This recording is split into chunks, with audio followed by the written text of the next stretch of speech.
Fuzzette the Tarantula.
She and her parents lived in the Arizona desert, although, as you may have guessed from the sound of her name, Fuzzette was of French extraction.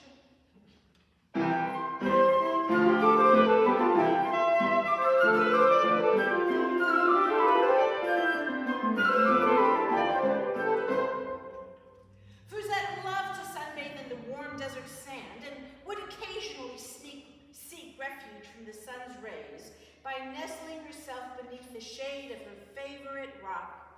Here she would either swap stories with other friendly tarantulas or manage to keep busy crocheting large, beautiful webs. Once, in a weaker moment, she even spelled out her name, Fuzzette, for the neighbors to see. It was an accepted fact among all those in the know that Fuzzette was the most gifted webstress in the village. One sultry day, as she was spinning her most elaborate creation, tears came to Fuzzette's eyes. "I am the most talented webstress in the village," she sobbed, "and yet I am the only tarantula without a fur coat." And it was true. Fuzzette had lost her old fur coat in a terrible windstorm, and now she was a sorry sight indeed. Suddenly, a group of fun-loving tarantulas appeared, and Fuzzette, forgetting her troubles for the moment, joined them in the game of tag.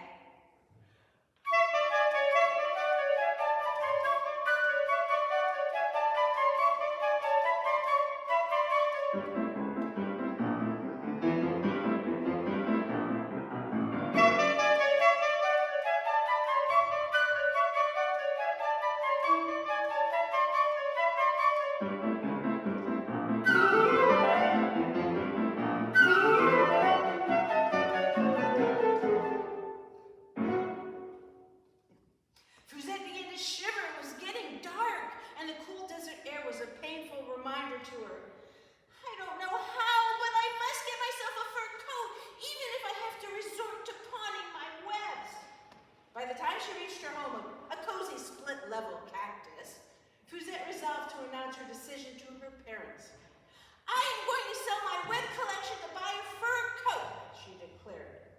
Fuzette's father, a very proud and hard-working tarantula, refused to accept his daughter's plan. "You are the finest webstress in the county," he shouted, "and I will not permit you to sell your magnificent web collection merely for the price of a coat." Fuzette's large black eyes began to moisten. "But I'm the only tarantula in the village without a fur coat.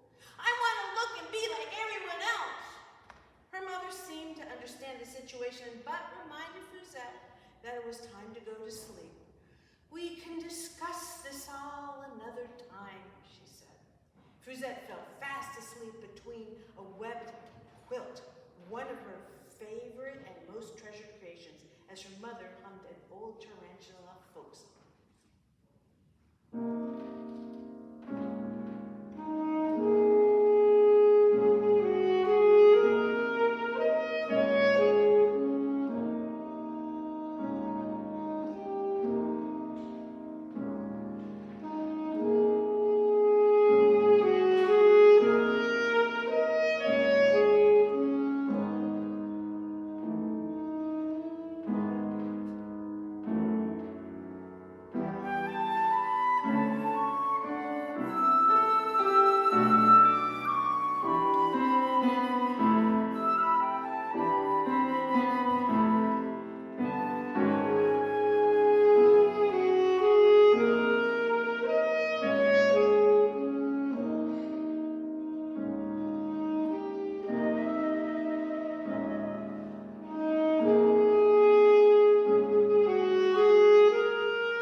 mother's eyes twinkled mischievously. "I have a surprise for you, Fuzzette," she said. "Tomorrow night we are having our annual county fair, and everyone from the village will attend." Fuzzette looked very glum and replied, "I can't go because I don't have a fur coat, and without one, I'll look like a common everyday spider." Fuzette's father became enraged. "Don't you ever use that word in this split-level cactus house again, young lady." Fuzzette said, "All right, so I won't." She had forgotten that one of her ancestors had been nothing more than a run-of-the-mill black widow, a fact which the family desperately tried to conceal. Her mother continued, "You must come to the fair because they're planning to give away a wonderful prize." "I'm not really interested." "I think you will be," replied the mother, "when I tell you that the prize is to be a stunning black fur coat." Fuzette's eyes widened. "A fur coat!" Her mother smiled. "What's more, it's a well-known legend that the girl who wins the coat also receives a proposal from the most handsome tarantula in town." Fuzzette became so excited that she embraced her mother and danced her about the room.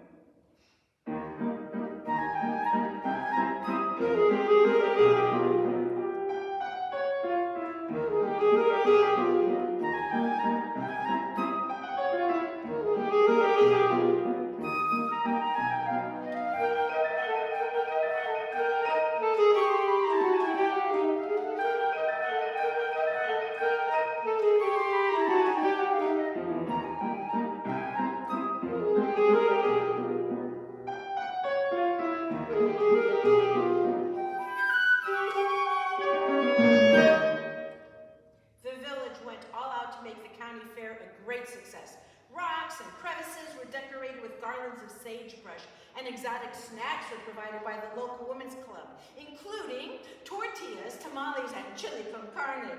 The youngest tarantulas kept themselves occupied on a web-spun trampoline, while the old folks traded adventure stories.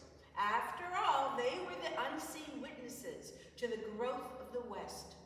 Even a few uninvited scorpions made an appearance as the village minstrels provided some dance music.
And Fuzzette could almost hear her heart beating. Besides, she noticed the handsome Mexican tarantula, Pancho, who was attending the festivities. And everyone was saying that the winner of the coat would be the winner of his affections. "The winner," shouted the announcer, is Miss Rapella! Oh, everyone went wild. Oh, except Fuzzette. She practically sobbed aloud as the winner strutted on stage to accept the furry pelt. The orchestra provided a little fanfare to Miss Crepella's victory.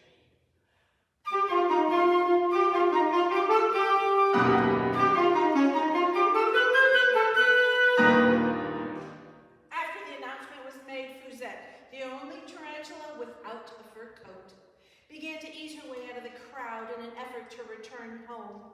She was heartbroken and just couldn't seem to get interested in the celebration.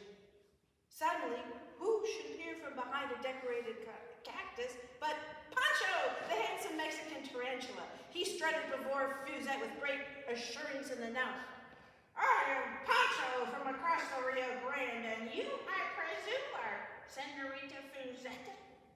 Fuzzette blushed, and because of her self-consciousness did a foolish thing. Without saying a word, she turned and ran all the way home.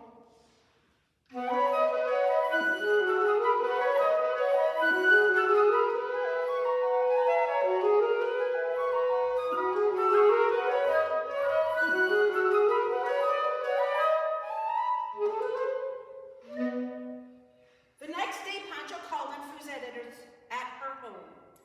"I was never one to waste words," he said, "so I must tell you that I have chosen you to be my bride." "But that's impossible," replied Fuzzette as she received a gentle kick from her mother.